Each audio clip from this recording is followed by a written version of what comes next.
I want to know what the hell is going on.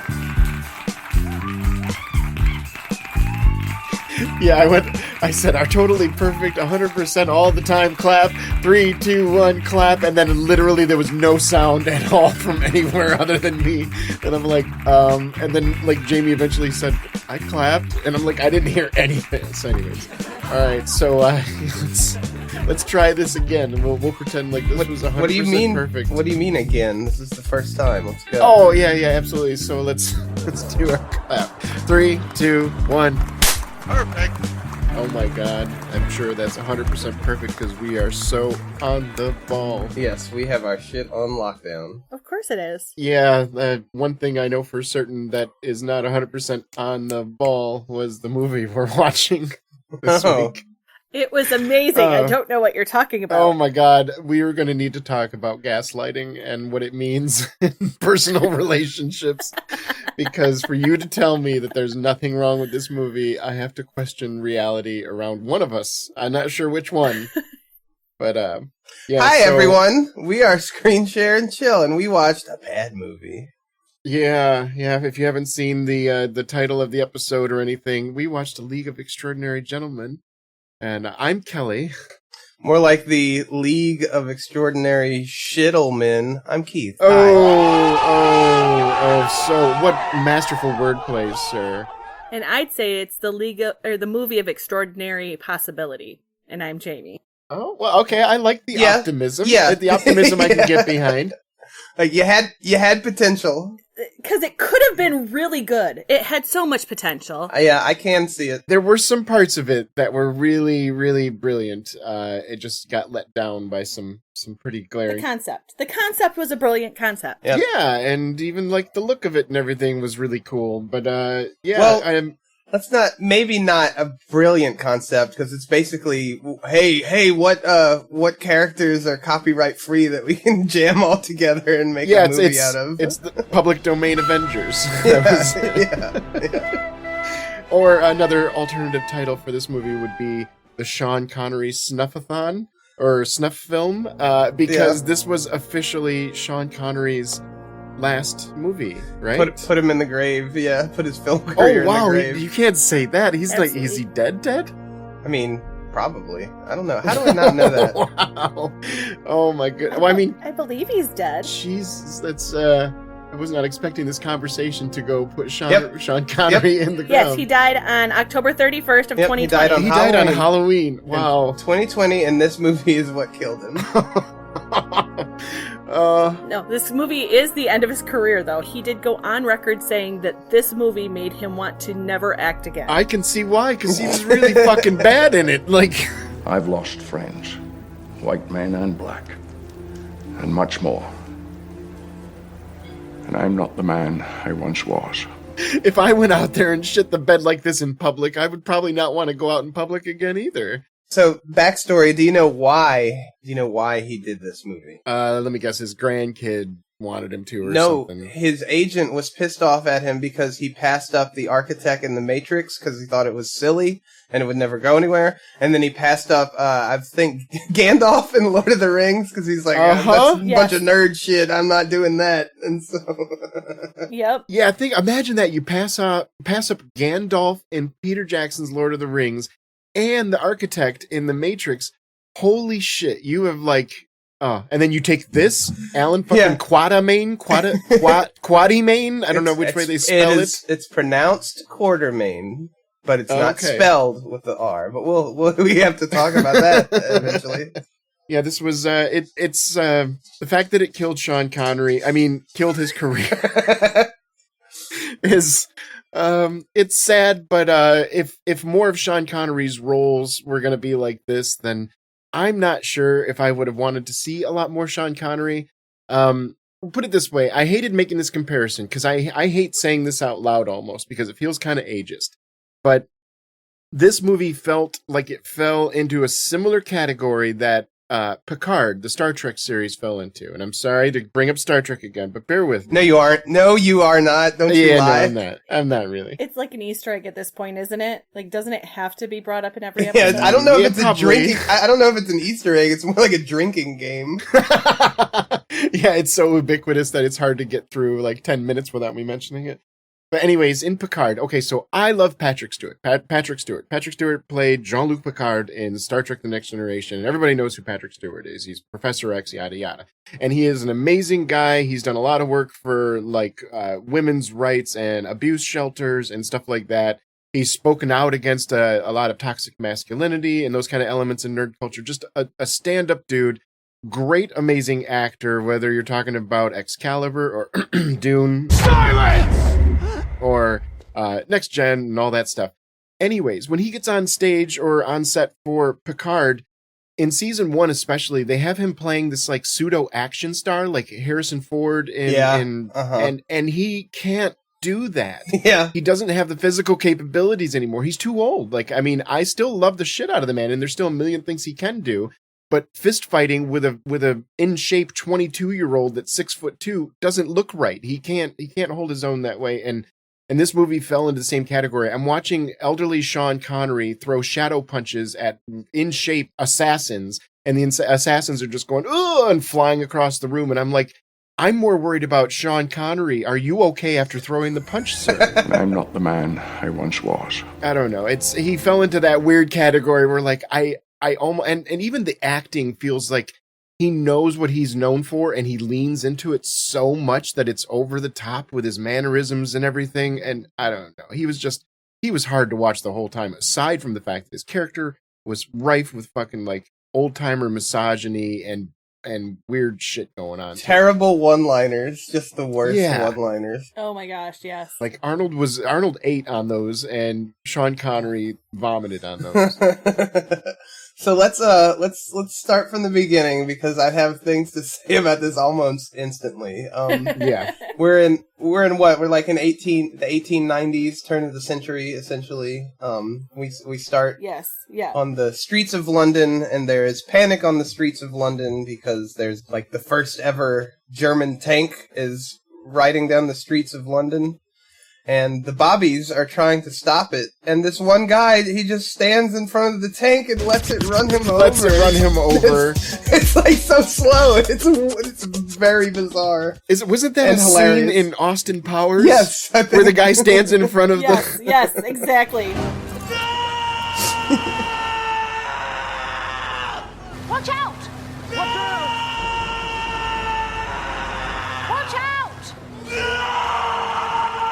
A court of law would find you at fault because you could have gotten out of the way at any point. Yeah. And I'd also like to point out, I know this doesn't matter, but tanks weren't invented until 1915. So, actually... I mean, we look at all the rest of the things that happen. Yeah, I know. In the movie, that's why... I think that's the least of its issues. I write down this note early on in the movie, and future Kelley looks at past Kelley and goes, "Oh, you sweet summer child. You thought that this level of detail was what you were going to be looking at in this movie? Oh no. So this tank launches itself into a bank, and there are already British soldiers for some reason in the bank shooting at the tank. It's after hours, it's nighttime, so I don't know why they were German soldiers just standing in the bank. It took so long to travel that they were able to guess where it was going. Yeah, the tank was moving so slowly that they like woke up everybody at home, they all got dressed, they drove to the base, and then they... Yeah, and then a bunch of Germans... They watched it run over the guy, and then they went into the bank. Or, alternatively, a bunch of soldiers were just hanging out in a bank overnight with their weapons ready and stuff. So, I don't know which was more absurd. And then a bunch of full uniform... Sorry, let me take that again, because I burped. Then a bunch of full... Stop. It's unprofessional. I don't know if I can take it out now. So a bunch of Germans in full uniform pop out. So they're not very good thieves even. It's like, hey, we are Germans, like they're wearing the military gear. And I thought that why would the Germans wear their uniform and then deny their just wear street clothes, wear an armband. Like armies have been known to do this for hundreds of years or more, whatever. Is dressing and clothes allow you to blend in, but wear some identifiable markers so everybody else in your unit knows who But you are. you can get back to the gaslighting there, because yeah. you can always say, see, it would never be us. We'd never be stupid enough to wear the Yeah. uniform of Well, ourselves. Honestly, So, you know. I believe that's kind of a plot point because, spoiler alert, the bad guy wants to cause Yeah. a world war. But at the time, it was very weird, and we see a So he was gaslighting the world. yes. I'm telling you, the Yes.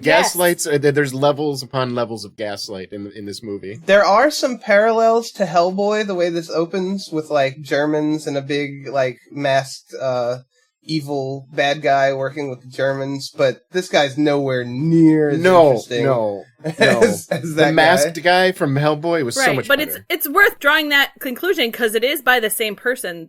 I mean, the concept is by the same person. Oh, it is, isn't it? Is it? Yes. Yes, this is also an Alan Miller comic. Yeah, Hellboy wasn't Alan Moore though. Mike Mignola is Hellboy. You guys have got your stuff crossed. Oh, okay. Don't Yeah. don't embarrass yourselves to the nerds. Please. Oh, yeah. What Sorry, did we do yeah. that was Alan Moore recently? V for Vendetta. Oh, V for Vendetta. Yeah, that's Yeah, right, V that's for right, Vendetta. There we go. Yep. yeah. Okay, now all the lines are put where they're supposed to go. No Yeah. wires are crossed. and all your street cred has been obliterated. I had street cred. Hey, I'll make you a deal. I'm going to put your burp in. If that goes into. And even at the beginning, I like to point out that there are Freemason symbols in a few places. And I just think it's funny that the only note I have for that is, oh, look, the Freemasons are evil again. Oh, right, it's on his ring, I believe. Yeah. Or something doors or the door of the tank Yeah. or something. I just remembered seeing Freemason signals in a few places. And it's not the whole Freemason signal, but is the square and the compass. Yeah, it's something I'm very familiar with, I'll just say. I can't say any more. Of course. So then we shift to Africa, and a gentleman arrives at what is like, I don't know, like an embassy, I suppose, or a hotel of some sort. I'm just going to call it an embassy. I'd say a hotel. I thought it was a hotel, but yeah, either way. You know, I mean, like, It's a place where old people with money hang out and talk about being in different countries. it's in Africa. There's a big British flag. You know what I mean? It's like whatever. It's the Yeah, and it doesn't. It could be an embassy with a bar Right. and a hotel attached It's to it. colonizing Central. yeah. That's what I was going to say. It's where the colonizers stay. And a man is looking for Alan Quartermain, which is it's interesting because I used to watch a couple of Alan Quartermain movies with my dad that were made in the I don't know, the 60s, I guess. And they were I always thought of them as knockoff Indiana Jones. And they carry that through line. me too. That's kind of how he presents himself in this movie as Sean But isn't Connery. it the other way around? That Alan Quartermain inspired Indiana Jones. Yes. Indiana Jones is an homage Yeah. to Alan Yes, Quartermain, but he's and so much better than the original. So Oh yeah. Well, I mean Harrison Ford. yeah, right. Hey, kid, it ain't that kind of movie. I mean, don't get me wrong. Sean Connery was very good back in the day, and he's had some good roles. So I'm not trying to say Sean Connery is the worst thing ever. He's been an amazing actor in other things. Just And in an alternate Not this. universe, this is perfect casting because Sean Connery does play Indiana Jones's father. So there's kind of a parallel there. oh You know what right, I mean? right. We named the dog Indiana. The dog? You are named after the dog? Got a lot of fond memories of that dog. Yeah, right. His introduction is okay, where he's Oh shit! What if Alan Quartermain at some point in this he had a dog, and when somebody asked him its name, he said it's Indiana. see they should have done that, but they didn't. Yeah, that would have tied everything together in a way that I don't think they would have gotten in trouble for copyright, but all the fans of the series would have been like, oh, I see what you did there. So his intro is okay as far as movie stuff. Everything after that came after, I agree with your sentiment of it, Kelley. But in the opening, he kind of looks he's like an elder Han Solo, and he punches some Nazis or whatever, and it looks okay. The rest of his action scenes falter, but they at least gave him, in my opinion, a sturdy introduction. But it quickly goes downhill after that. Yeah, for me, that opening scene is where it first hit me, and that's where I first started writing that there were problems. I said this first shooting scene sucks already. I already was tuned out of the action when I see Sean Connery gingerly making his way from one side of the stage to the other while an actor politely waits for him to be shadow punched in the face. Sure. You know, it was, I don't know, maybe I'm just so turned off for action scenes in general in most movies that I have such a high bar that you have to hit. Like, I don't know, even like Marvel movies. Okay, I'll watch the action in that because a lot of times there's a lot of quips and there's a lot of little shit character. There's conversations happening during the action scene that actually matter to the plot. Whereas this is just, take that, you Nazi! Take that, you bad guy! Well, I thought this one was okay. It lost me in the when they're in the library room, the big meeting hall where they all come together. That's where I was like, okay, this is In this action scene right off the bat, it felt like this is the first deviation in tone that we really see. And I don't mind when movies have multiple tones. Look at fucking Army of Darkness or something like that. But in this one, the music and the tone, like the cinematography and the music, makes you feel like you're watching something that's supposed to be taken somewhat seriously, like Lord of the Rings or whatever. But the action scenes feel like they should have like slapstick sound effects. Yeah. Little Benny Hill running in the background. Yeah, it was a weird deviation where it's like, okay, we have all this dramatic buildup, and now we're supposed to meet our first main character that, I mean, it's Sean Connery. Everybody knows he's important. And when we finally get the main character fighting for his life, it's funny. I don't know. Slide whistle. Yeah, it felt really weird to me that like they did a really good job starting it out, even though we were pointing out some inconsistencies maybe with the opening. I was actually still on board at this point. This is where it started to lose me, was this action scene, the deviation of tone and Sean Connery's ginger movements. So this is kind of where it started hitting me, like what this movie was in my brain. And I want like you guys to kind of think on this.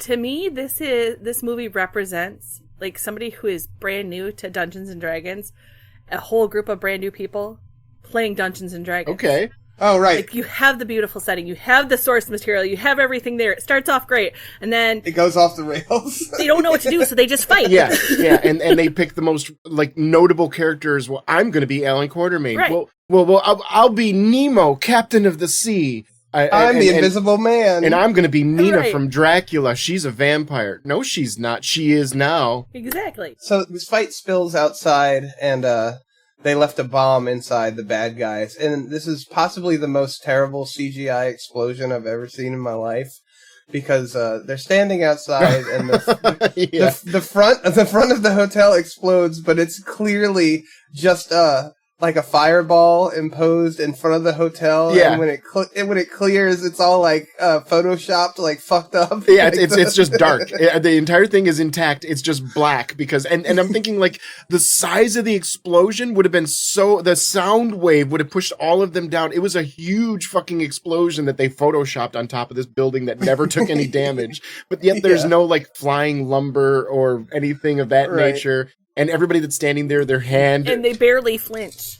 Yeah, and their hair is perfectly coiffed. It doesn't move an inch. Like, it was so bad. It was really bad. Like, because at first I'm thinking, wow, and all they had to do was like make a bit smaller explosion, and I don't think I would have picked up on it as much. But they had to make this huge, bombastic, like Michael Bay. They brought him in for consulting on one scene, and he's like, this is what we need to do. It's going to cost us $1 million, and they're like, this is what we had to pay Sean Connery. He's like, never mind, you can do it for $30,000 with Photoshop. Or never mind, we'll make the janitor do it. Like, the janitor's nephew says he knows Photoshop, so we're good. Hey Jimmy, you said you were taking 3D courses, huh? No, just Photoshop. How much does it pay? $12 and a sandwich. I'm on board. Jimmy's like, this is my first Hollywood opportunity. It's going to be huge. Here we are, 20-something years later, talking about how shitty he did. So he gets whisked away back to London, where he is.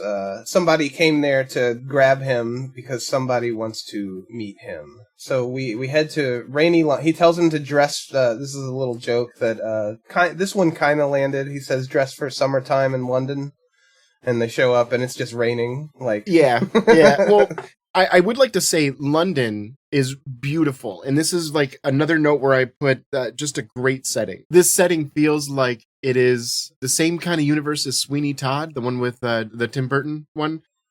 Maybe it's the style of CGI London that they were creating. That's what I'm picking up on or whatever. But the setting itself was gorgeous. And here's where we get more Mason symbols, but now the Masons are the good guys. But we find out later that maybe not. So, anyways. Yeah, this guy says to, the guy who he's going to meet says to call him M. Is that a James Bond reference? Wasn't there an M? That's kind of what, yes, there is an M in James Bond, and I kind of thought that that's probably what it was. I think people said that was like a purposeful red herring type thing, where everybody was assuming because you have all of these famous book and movie characters or whatever, that you're going to get, we're going to deal with James Bond, and that's going to be the twist, is that Sean Connery is going to be fighting against a James Bond villain. But then we find out it's M, but it's a different M. It's Moriarty.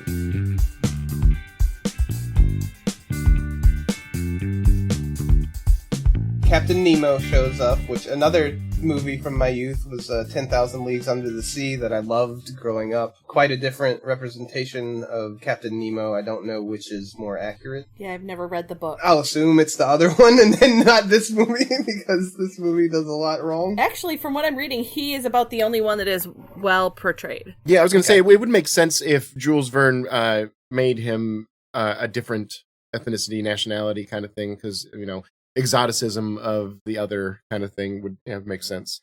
I'd like to also point out that I thought that the actor that played Nemo was one of the strongest performances in the show, in my opinion. Which is not saying a lot, but yes. Yeah, his character is put into some really shitty positions, and they're all let down by a lot of the writing, in my opinion.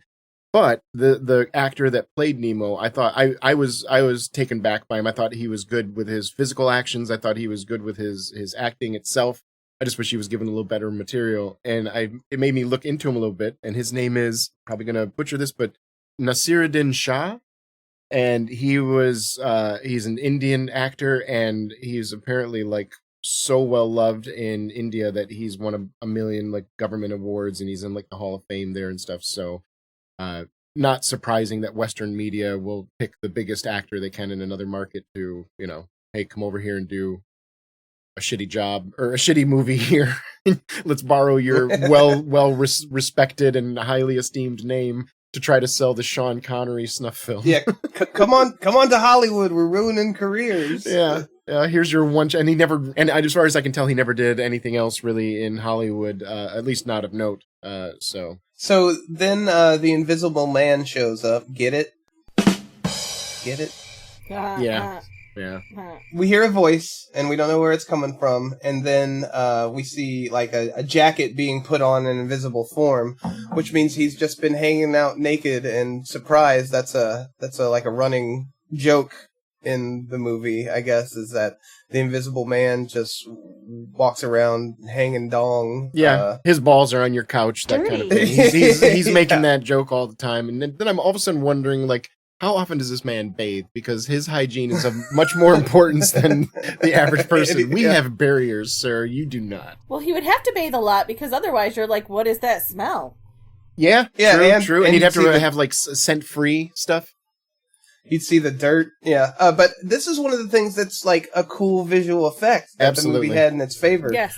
He has this cream or like face paint that he puts on so people can tell where he is. And it looks really good. The way he puts it on, you can like, when he turns his head, you can see like the concaveness of it wrapping around. I would normally agree with you. It is really well done when they don't get lazy with it and they just put the actor in all white makeup and have him walk around. Oh, yeah. That doesn't look the same. I'm going to get to that. And the way they haphazardly switch between the two without any explanation to the audience, like he'll have just his face mask on in the car, he exits the car, and that's now like literally the back my of his nose, neck. Like, how the fuck did he go from A to B without, like, that's like a half hour worth of makeup application. Come on. Yeah, he's fully covered in the paint in the car, and he steps out, and it's back to just his fucking face in front of his neck again, and I'm like, who dropped that ball? And that insane? It felt like just laziness. It was a money issue, I'm telling you. Yeah, like, well, I mean, I say laziness, but yeah, lack of production value. Like, they didn't pay people enough to do that work. And a movie that wanted to, like, that effect was so good. I mean, I get it. It's probably expensive as fuck. Especially then. Yeah, but. By the way, that car they get into is fucking the car from Final Fantasy 15. I don't know if you've seen it. Yeah. It's briefly. The fucking regalia, like almost 100%. you have different paints you can put on it, and that's the paint that I drove around in is the white, and it looks exactly fucking like that thing. I played it briefly, but yeah, it's that completely fantastical Americana Art Deco huge car that would have an engine that would get like 0.5 miles to the gallon. It has like silver filigree all over it, and it's just ridiculous. But my first major eye roll of the film is the driver of the car introduces himself and says, "Call me Ishmael," and I'm just like, they really had a meeting where they're like, what royalty-free people can we cram into this thing? So we have Ishmael from Moby Dick as the driver for Captain Nemo. This feels like an Assassin's Creed game, the way they're introducing historical characters every 5 minutes. There's not a single normal person in fucking London. Everybody is famous. Hi, my name is Jack. I like to rip things. We have Mina Harker, of course, Dracula's budding bride, and Jonathan. I think she says Jonathan died. I have thoughts on this as somebody that has done a lot of research into Dracula, both like I took it for a class in college, and then I've done work past that. I know I'm nitpicking, but like Mina is not a vampire in the story necessarily, first off, and also they portray her as an old woman that the thing that happened through the course of Dracula was like a long time ago. Like she should be like 80 years old. So that puts the Dracula story around like 1830, 1840. Dracula happened. It was supposed to be like real time almost to Bram Stoker's time. So it was like right after the turn of the 19th or the 20th century. So like 1905, 1910, something like that. This movie is taking place in 1915. This should be like right after she got married to Jonathan Harker. Right. She's probably like 20, 25 years old. I mean, she might not be naive because she went through the whole Dracula ordeal, so she might have like an old soul or whatever, and they could have played her that way. But to have like part of the plot hinge on the fact that, well, no, Mina is really, really old. That's part of the point. No, she's like, she hasn't even turned 30 yet. I mean, maybe 30, 35 at the absolute highest if she was like a really late bride, but probably not. I don't think that's told in the story. I think she's pretty young in the story. So the reason they hop into the Final Fantasy 15 car is because they have to go scoop up Dorian Gray, which is a cool story in my opinion. The actual story of Dorian Gray is pretty fun. But this guy has such a punchable face. He's like, we bought Johnny Depp on Wish. Yeah. That would be Jared Leto in a different time. Okay, we bought Jared Leto on Wish. So yeah. It's like, and so they walk into Dorian Gray's place, and I'm convinced it's the same set that they were just in. Your powers of observation continue to serve you well. It's a rectangle room with books lining the walls. Hey, I think listen, man, these effects are expensive. I think in the background, they even just use like the stagecraft stuff because it's like there's like wooden bracers and crates and stuff, and it's probably just like the set packed up. You know, that's what I feel. They just move the camera to the other side of the room. That's where they're... Yeah. Look, it's a completely different room. Now, something happens in this that made me... This is a little gross, but stay with me, please. That made me have a thought. We see the Invisible Man take a drink, and we watch the drink going down his throat and into his stomach. Uh-huh. And so I'm wondering, why don't we always see, like, piss and shit just floating around?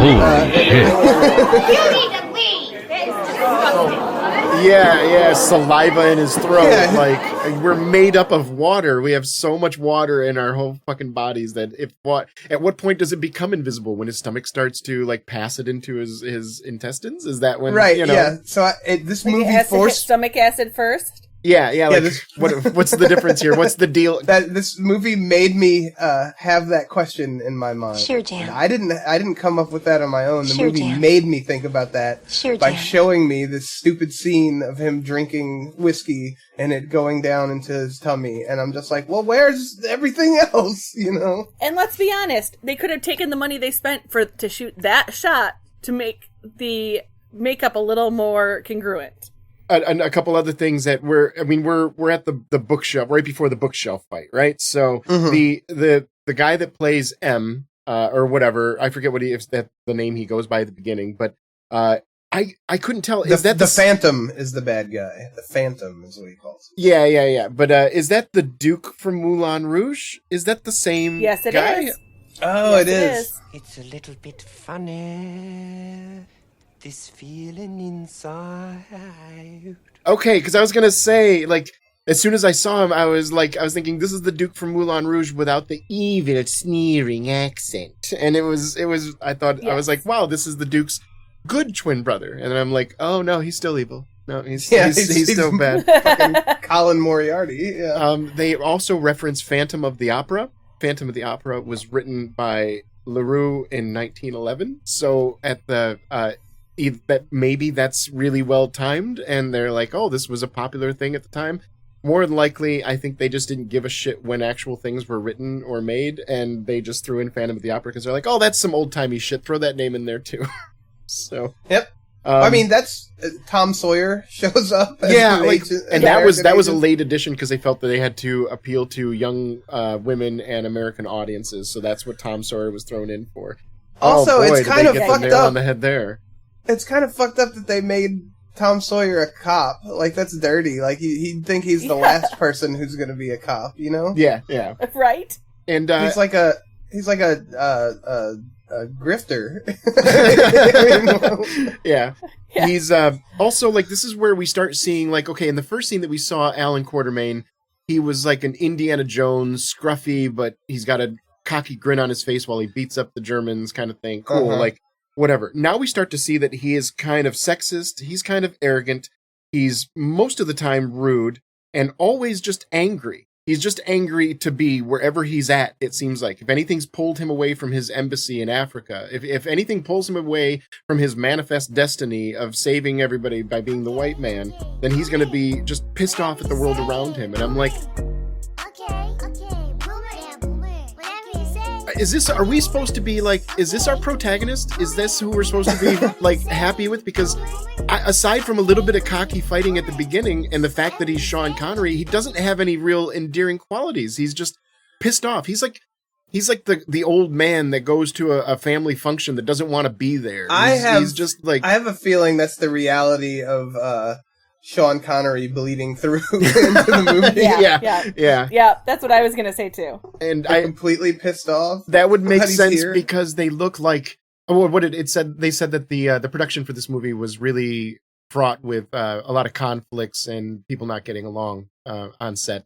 And it's like, shocking. Yeah, I can see why. Yeah. If I was in a team of like 1,000 other people and we were all making a big pile of shit, I would probably be in a bad mood too. There's this fight scene got my first laugh out loud of the movie when one of the bad guys like empties a Tommy gun into Dorian Gray, and it just looks so ridiculous in the face Dorian made Gray while he's like eating all these bullets is absolutely absurd. And I laughed out loud. Yeah, and you'll notice too that like we did a complete shift. Like that first scene where we had the fighting between Sean Quartermain and the almost Nazis wearing the armor, that the bullets were bouncing off the armor, and Sean Connery is like, these bullets don't work, they're wearing armor, or whatever. And we're like, ooh, that's what makes these bad guys especially bad, is because guns don't necessarily work on them. Well, in the bookcase fight, the bullets just fucking work, no problem. Like, they get shot. I mean, a couple of times you see a couple bullets bounce off, but most of the time they're killing the bad guys by shooting them with guns. They weren't impervious. It was just like, oh, they've got a bigger health bar than the other guys. That's what the difference is. It doesn't make them impervious.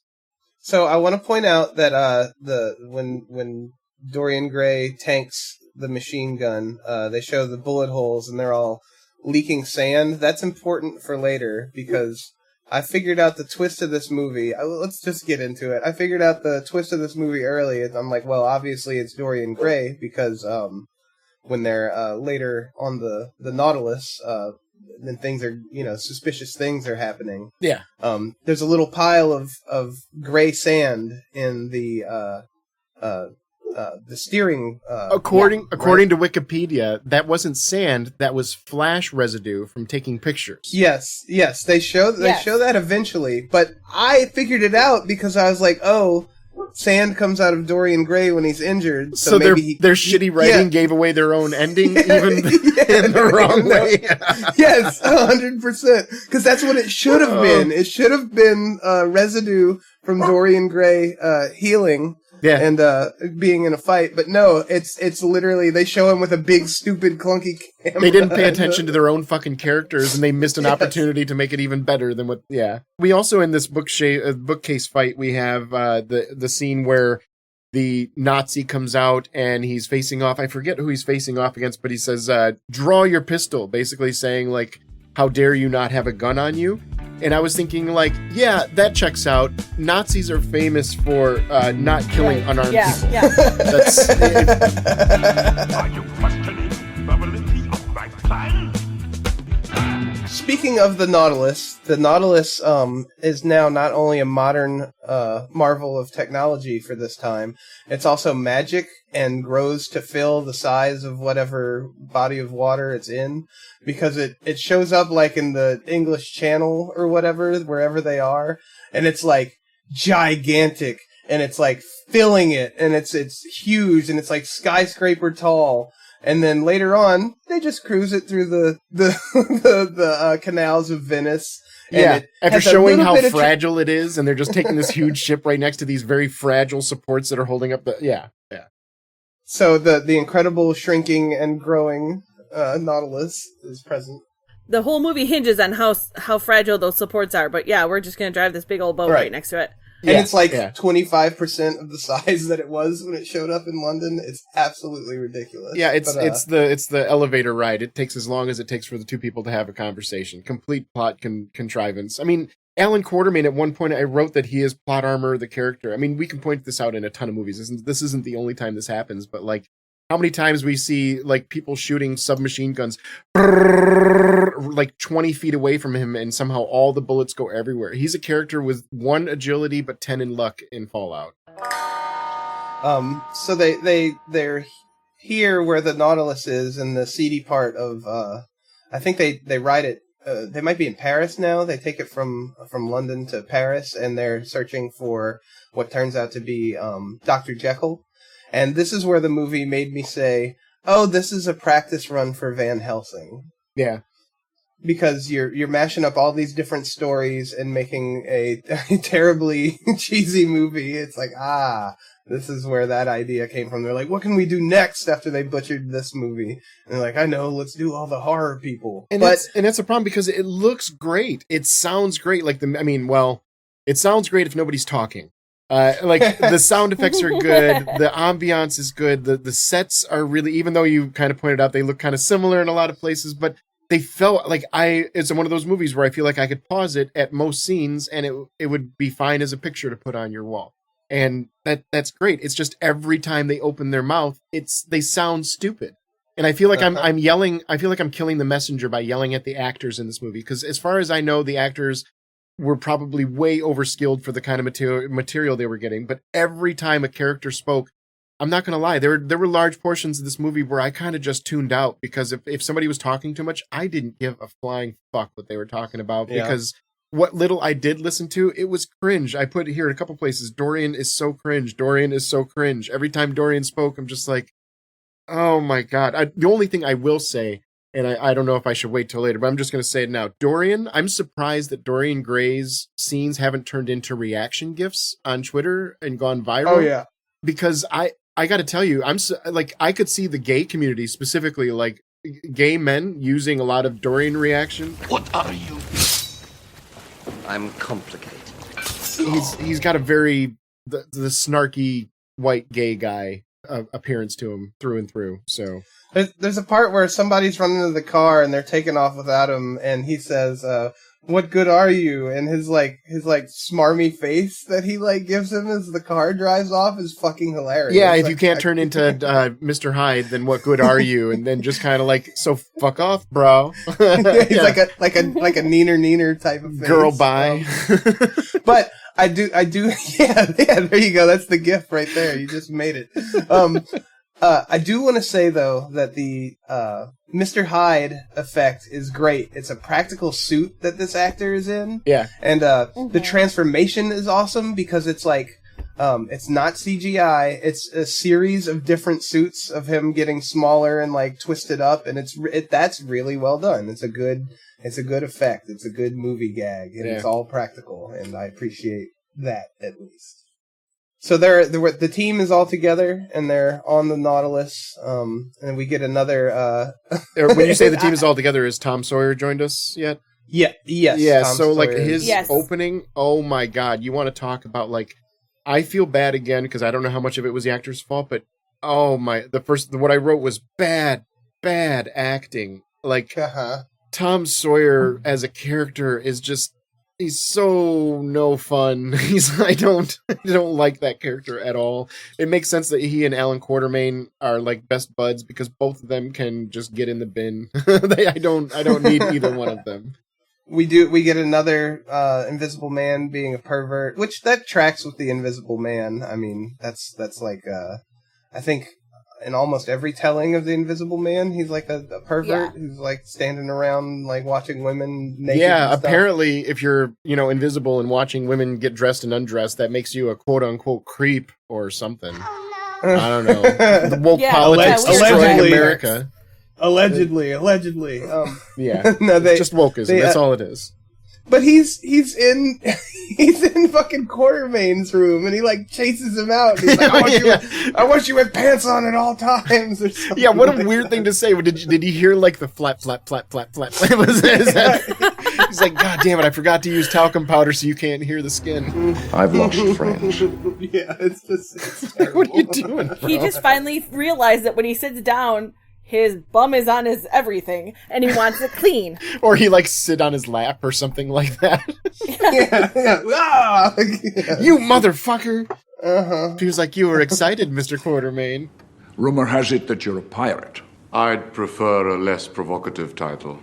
I'm sure you would. It's that Quartermain was really okay with any sort of sexual assault that would happen to anybody else, but the minute it happened to him, well, yeah, I mean, that's what being a white male is like. That's in the instruction manual. We get that first day.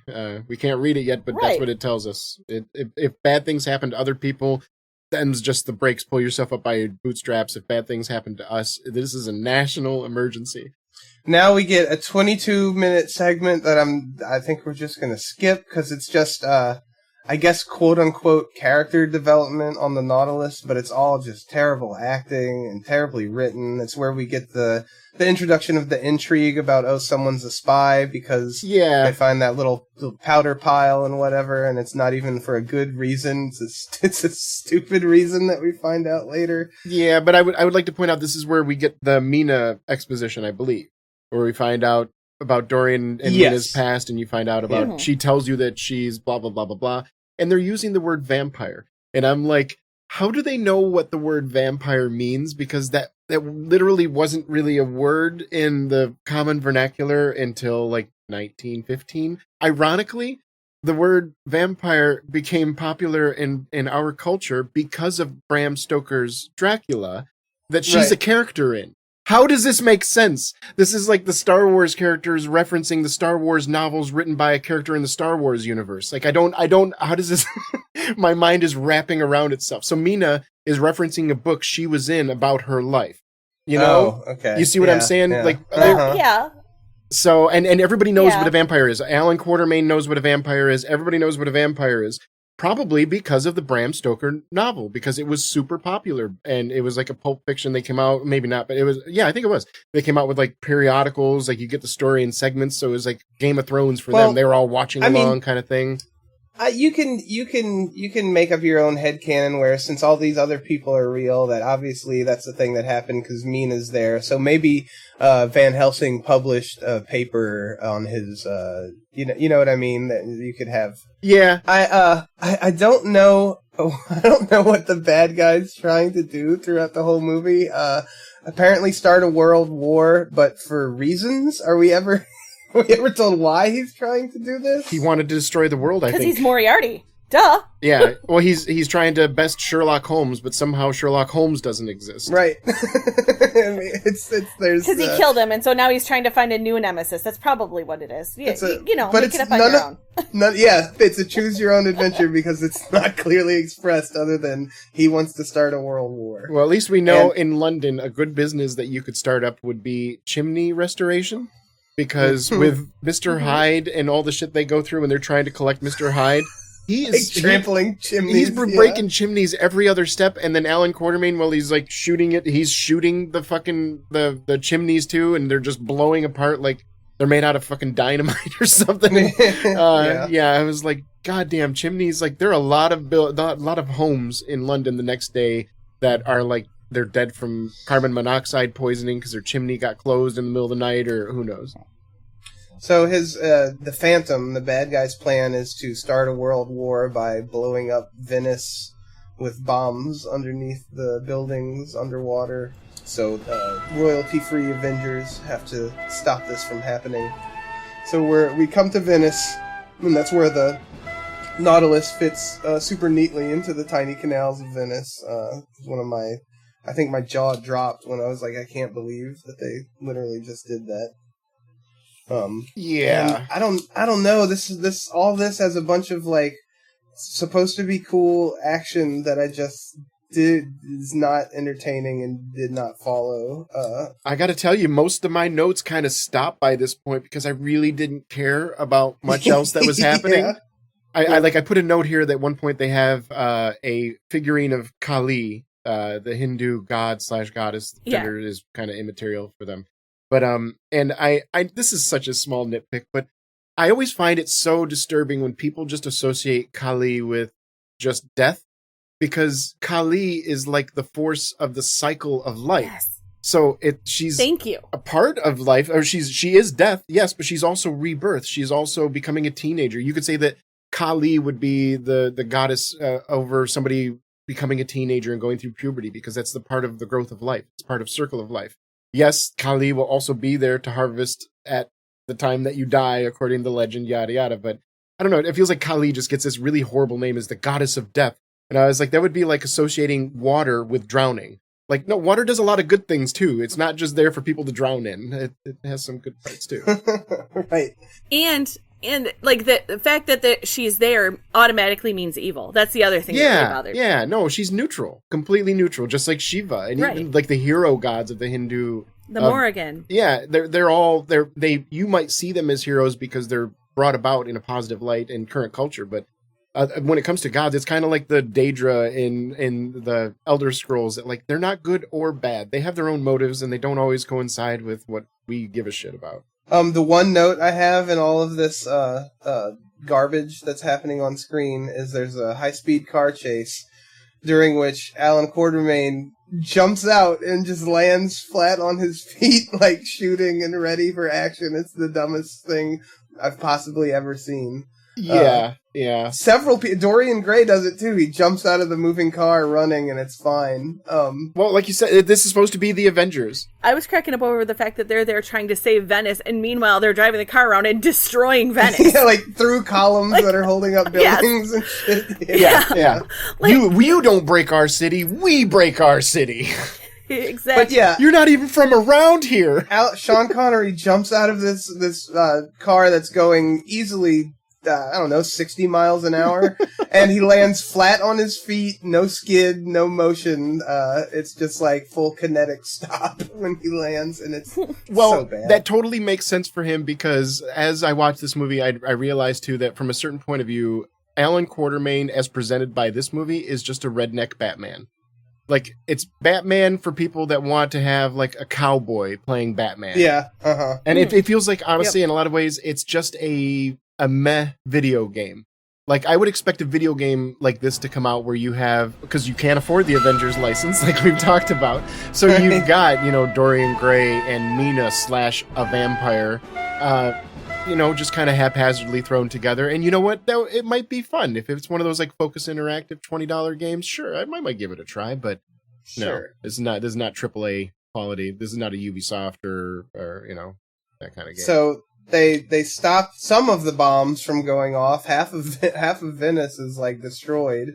Hey, you can't make an omelet without breaking a few eggs, my friend. Why do you do this? Yeah, they're not very good at their job. But there's a scene where they come back to the Nautilus, and there's, one of the mates on the ship who is attacked by someone, the saboteur or whatever, is like, I don't know, he's stabbed or he's shot up, and he comes limping out.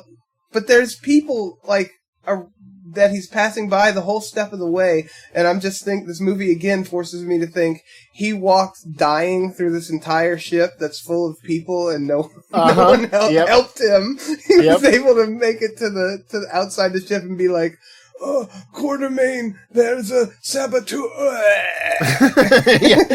yeah, he's walking past people holding his gut with like intestines flinging through it, like squeezing between his fingers. Somebody's like, "Hey, Jimmy." Yeah, hello, Alan. And this is also when it's revealed that Dorian Gray is the double agent, and he jumps into the Nautilus escape pod. And he says, "Bomb voyage." Oh, another fucking Dorian Gray cringe moment. I just wrote, "Boo." Yes. And I don't know if it's the actor's delivery. I don't know if there's a way that you can deliver that line that I'm not going to yell at you for. So I think it's just purely the writer. Yeah, that's just a bad line. That makes me think, who the fuck wrote this shit? I need to know who wrote this. James Dale Robinson. Who the fuck are you, James Dale Robinson? And why do you suck at this movie? Also, I don't want to make this an official accusation, because I don't know exactly where it is. It's somewhere in all of this. But I'm convinced that I saw one of Captain Nemo's mates is just a white guy in brown face. Oh, really? Oh. Yeah, there's a part in here somewhere. If I can find it, I'll come back. You are either doing like real hard-hitting expose work that could get somebody canceled, or you're being incredibly racist and you might get canceled. Right. If that's an actual if that's an actual person of color and you're just accusing them of brown face, then no, they have red hair.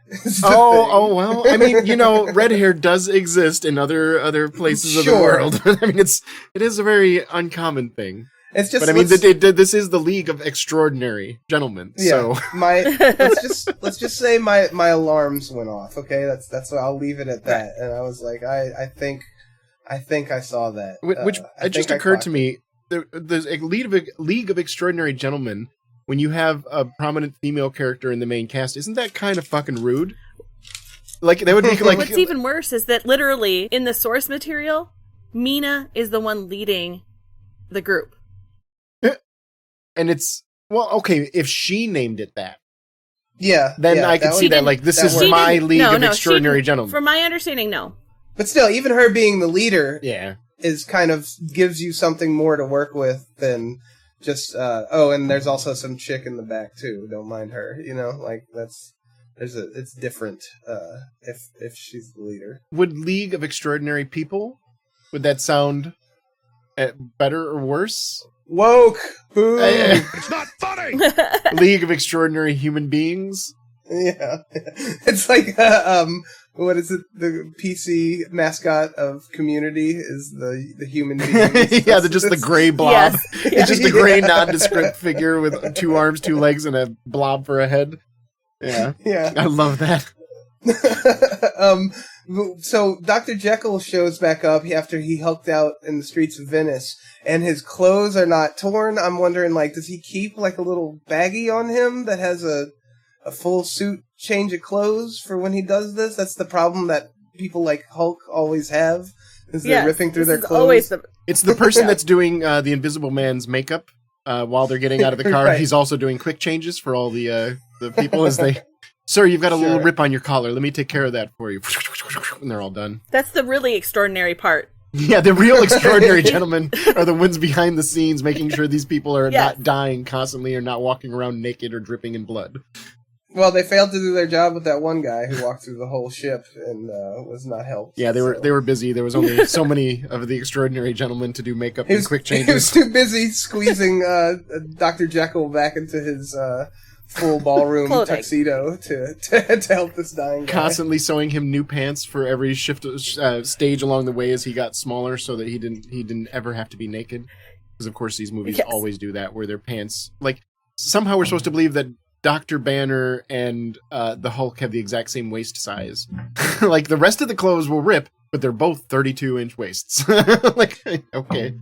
This is also where it's revealed that M, who put the team together, is Surprise Moriarty, longtime nemesis of Sherlock Holmes. Yeah. Who wants to start a world war for And you know reasons. what? When I heard this, part of me was like, oh, cool. Is Sherlock going to show up? Nope. No. One of the most interesting public domain characters in the fucking world. Maybe Sherlock wasn't. Well, no. If they used Moriarty, he had to be. Or they had to pay the Sherlock estate or whatever, the Arthur Conan Doyle estate. So I don't know. Only using Moriarty and not using that? That's like having a TV show based around Penguin, the character from DC Comics, but not ever having Batman in the show. Oh, wait. They tried to kind of do that. Or even alluding to him. They're about to do that on HBO, I think. Really? Oh, well, hey, maybe I could be a Hollywood exec. Hey, Hollywood, I'm ready for my... What's the contract from the Muppet movie? My rich and famous contract? I'm ready for my rich and famous contract. Draw up the standard rich and famous contract. I'll just come up with the worst fucking ideas I could think of. Like, just... Well, to be fair, this is going to be Colin Farrell's Penguin from the new Batman thing, which he was interesting, and I would actually watch a show. Yeah, but you get what I'm saying. Like, absolutely. If you've already exhausted the Sherlock Holmes well, sure, then go ahead and let's focus on Moriarty for a second. But like having Moriarty in here and not at least not having a small cameo from Sherlock or something. That's what I was expecting. Right. They would be like, or even alluding to him. Yeah, like there would be a piece of mail that they would get that would be, hello, old chaps. I figured by now you figured out that blah, blah, blah, blah, blah has happened. And the piece of information you're looking for is blank. This is what you're looking for. And then they don't hear from Sherlock the rest of the fucking movie. Right. That seems like, you know, imagine Dr. House in this scenario. He'd show up, he'd insult you, give you exactly what you need, and leave while making rock guitar noises or something. As the philosopher Jagger once said, you can't always get what you want. So they go to some, I think, what is it, Antarctica? I don't fucking know.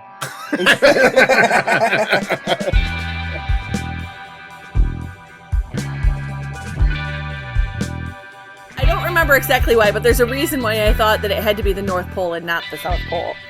There's a snow tiger for yes, that's not why, because that doesn't make sense either way. Because this is all the foreshadowing about Sean Connery Alan Quatermain dying. Yeah, this has a completely different knowledge when you go into it knowing this is Sean Connery's last movie and he is now dead. And all this foreshadowing about Alan Quatermain dying, I'm like, this is kind of macabre. This is the only real intriguing, fascinating part about this movie is they're talking about this person, this man, we're watching him talk about his own death while this is the last movie he's going to do before he dies. Anyway, the point is there is terrible fake snow on terrible styrofoam rocks in this cave that they're in, and it just looks so bad. That checks out. It doesn't like matter high where they are. Musical set. yeah, it's very bad. But this is a big factory where Moriarty's making all his tanks and weapons of war to get ready to bring the world to the brink of war. And now our heroes have to infiltrate and stop the bad guy. And I've lost all interest by this point, pretty much. Yeah, like I said, my notes do not continue anymore because my attention has waned at this point. Like, you know, it's like when you go on a first date with somebody and you let's say you go out to dinner and you get the meal in front of you and you've already fucking decided, like, as soon as this meal is done, I'm out. They haven't said anything offensive, so you're not going to walk out during the meal, but you're just kind of like, that's right. Yeah, really? That's interesting. Okay, yeah. Yeah. Cool. This is, like, I'm at the end of my notes, too, because it's, like, just fully checked out on this abysmal movie, pretty much. Yeah. But except for Quatermain. That's one note that we all have at the end of the movie, for sure. Yeah. There's a part where there's fire everywhere and the Invisible Man is fighting and a gust of fire hits him and he runs off going like, ooh, ooh, ah, ah, and like engulfed in flames. Yeah. That's famously what people do when they're burning to death is they go, ooh, ooh, ah, ah. Again, when you're completely naked because you don't have any clothes on. Yeah. Right. Yeah. So I mean, so that made me laugh. If you don't have any notes, I don't have any notes. Jamie, do you have any other notes that go further in the story from this? No. My last note was empires crumble. There are no exceptions. Yeah. So just to put a button on this, let me tell you, this point from where we have no notes is at the 1 hour and 20-minute mark of a Jesus Christ. Of a 1 hour and 42-minute movie. So the last 20 minutes of the movie is the resolution. They're supposed to be like the main point. Yeah, it's supposed to be the climax. We're supposed to be super excited and figuring things out. And wow, what a weird twist that Moriarty is the bad guy. And no, all of that divested. It felt like I was like, you know, you want to be shocked like with a wall of information. Instead, it felt like I got day old cold spaghetti thrown in my face. Like it was not pleasant. Yeah. To the point that I seriously, like, I was going to rewatch this movie to try to come up with more notes, and I couldn't even bring myself to rewatch it again. Yeah, why bother? Yeah. Yeah. You're the one who noticed this, Kelley. So why don't you tell us about Quartermain? Yeah. So like. I noticed that at some point, what was it at the end on his? It's the very beginning when they show it's his sons or his brothers, some relatives. His sons. Yeah, his son's grave. Yeah, his son's grave is. I forget which way it was spelled in the beginning but they spell it two different ways. It's Quartermain with the R. Yeah. On the grave, which is what you would expect. Quarter Main. Yeah. Two words. Like I spent a quarter at the arcade. And it was on Main Street. That's what you expect. But then they spell it later, and it's spelled Quartermain. There's no R. Quartermain. Oh, that's what it was. It was Quartermain. Quartermain. Yeah. So like Quado from Total Recall. Which that is the correct spelling. But someone told the prop guy, "Hey, make a tombstone for." That says Quartermain, and he's like, "You got it, boss." And then, like, it spells it phonetically. Yeah, so the movie itself can't figure out how to spell its main character's name, and that's all the information you need. Yeah, that kind of sums up. It was a beautiful set. It was a beautiful, like the scene with the tombstone and everything like that. It was beautiful to look at. The music was sweeping and gorgeous behind it, and somebody just didn't put in the extra little bit of effort to make sure that it was right. Oh, and that kind of sums up this movie. Also, my final note, for some reason, the first time in all of the movie, when Mina Harker fights Dorian Gray, she's suddenly dressed like Underworld. Yes. yeah, like with the patent leather. They're like, well, she's a vampire, so she needs tactical leather suit that doesn't even exist. Yeah, Kate Beckinsale comes out of nowhere and joins her on her hunt. Yeah. So that's the kind of shit that like this movie just leaned into. This felt like fan service for a fandom of books that came out 120 years ago, and I don't know if that's. That's really good marketing ideas. And no wonder Alan Moore, after this and then V for Vendetta not doing what he wanted, has zero love lost for Hollywood adaptations of his films. I will say that the Watchmen TV show, that was only one season. It was 10 episodes. I think that was really well done. And I hope that he has a positive opinion of that. Because that felt very compelling, even as a story on its own right, and it dealt with a lot of racism and deep racism in the South and stuff. And I thought that was just brilliant. So I would like to maybe at some point we figure out how to do that, but that would be well. I actually enjoyed Watchmen. Maybe I could do an in defense of Watchmen, the Zack Snyder one. I think that's the best. This is a low bar, but I think that might be the best or second best Zack Snyder movie behind Dawn of the Dead remake. That's like saying the second best Mike Tyson speech. Yeah, no, you know? I know. How about kill this mother? Okay. But it's still true. Yeah, to me, anyway. absolutely. Yeah, we'll talk about it. We'll see if there's if the prosecution has enough evidence to bring you to trial. But so let's go around the line. Let's start with you, Keith. What did you think about this movie? Did you like it? Did you not like it? Would you give it a thumbs up or a thumbs down? You really want to do this? Here. Now, yes. Okay, let's do it. I am going to be Little Jack Horner on this one, and I stick my thumb firmly in the pie down. No good. Don't waste your time. Yeah. Some bad movies are bad and they're funny and entertaining, and this one did not quite live up to that. So. Does that mean you didn't like it either, Kelley? No, definitely thumbs down for me. There were moments that I liked, just like you can find beauty in most moments in life, but I would have had a better time standing outside and watching traffic go by than watching this movie. Yeah, definite thumbs down. You might see something interesting if you're standing out and watching traffic go by. Yeah, Yeah, exactly. You might see a cool car. You might hear a good bit of a song as they drive by. Maybe somebody attractive is flashing people. Who the fuck knows? It'd be more entertaining. The mystery will be more than the mystery in this movie. Yeah, more compelling. Yeah, who knows what's around the other corner. With this movie, I definitely knew what was coming around the other corner. It was more Sean Connery acting like a rude old asshole. But what did you think of it, Jamie? Would you give it a thumbs up or a thumbs down? Well, in what is probably as anticlimactic as the entire movie was, I also give it a thumbs down. Like, I don't think any of us hid that from the beginning. Yes, and you're the one that picked this, too. I did. I picked it for the fun of ragging on it. And because it's such a piece of, like, cultural zeitgeist to know and have this movie in your mind from the it killed Sean Connery aspect. That never gets old for me. This movie killed Sean Connery, and you can mean it metaphorically or literally. It works both ways. It's like the fucking Zapruder film of Sean Connery's career. It's like back and to the left. You can see where his career dies right there. And we have another superhero movie that we did not too long ago that was that killed a famous actor, The Crow with Brandon Lee, and we were a lot more respectful of Brandon Lee, the actor, than we are of Sean Connery.